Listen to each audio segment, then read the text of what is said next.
Welcome, folks. It's Brian Gregg, back again with another screencast for RWD. We are taking a look today at D3. We've taken a look at D3 in the past, that is data-driven documents. It is the JavaScript framework for creating data visualizations in the browser. Today we are going to be looking at how to create an animated graph on the page. In the past, we've looked at creating interactive graphs that you could select the dimensions, filters, metrics, and whatnot. Today, we are going to be looking at something that it's a little more passive, something that's going to update the data without any user input. So let's take a look at what that looks like. Created here we're actually just going to be working within a single file today.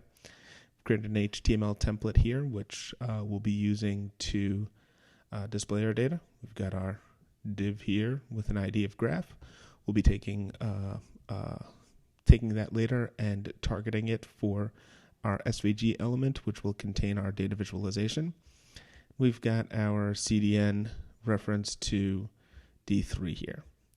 I've also got an array here with some random numbers between 1 and 100.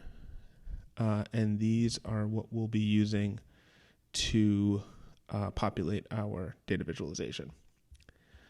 Here we take our graph and selecting that ID, the div up top here, appending our SVG, and setting the attributes for height and width to 300 and 500.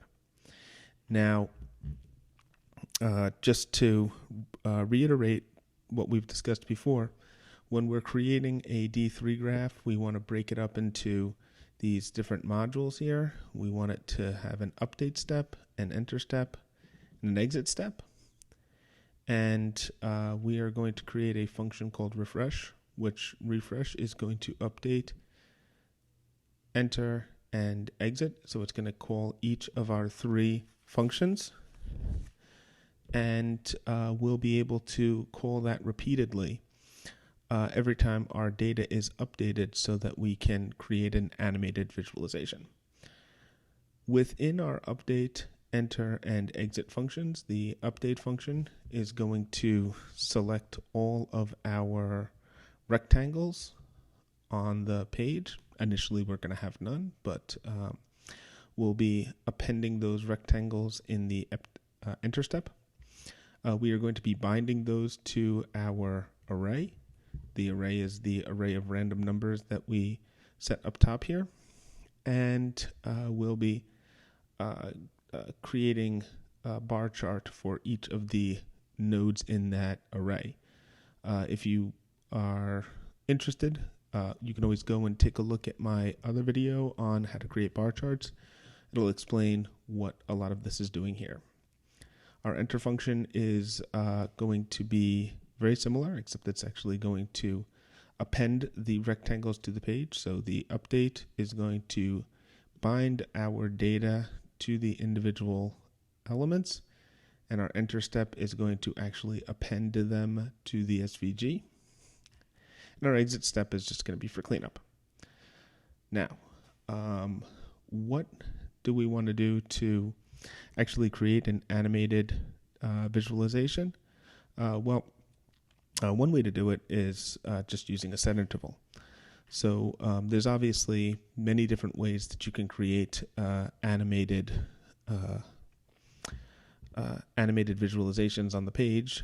You can create a call to an API, and you can listen for when that API is going to return some new data.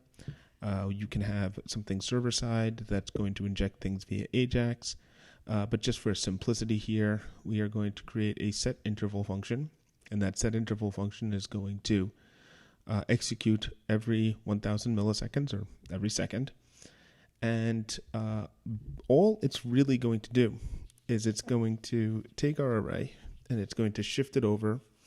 Shifting an array will reduce the size of the array by one element, and it'll drop off the first element in the array. And then we are going to push another element to the array, and that element is going to be another random integer between 1 and 100. So if you think about the way that this is going to look, it's going to show you a graph, and then it's going to progressively move that graph to the left side of the screen, and dropping off the first element and adding another element to the end. So let's take a look at what that looks like.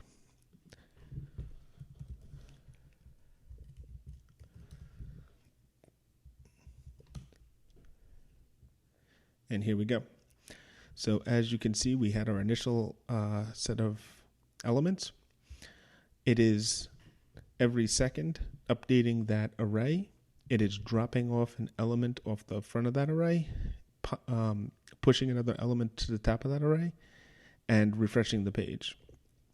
So although this is a very trivial example of how to do this, I think this gives you a good idea of how you can take data from an API or from some other source where it's constantly feeding new data, and be able to create the visualization of that data that updates progressively across time. All right, well, I hope this was helpful, and always look forward to your feedback and comments. So, please respond in the comments and let me know what you think. Let me know what you'd like to see more of. Follow me on Twitter @IgnnoreIntuition, and I'll see you all in the next screencast. Thank you.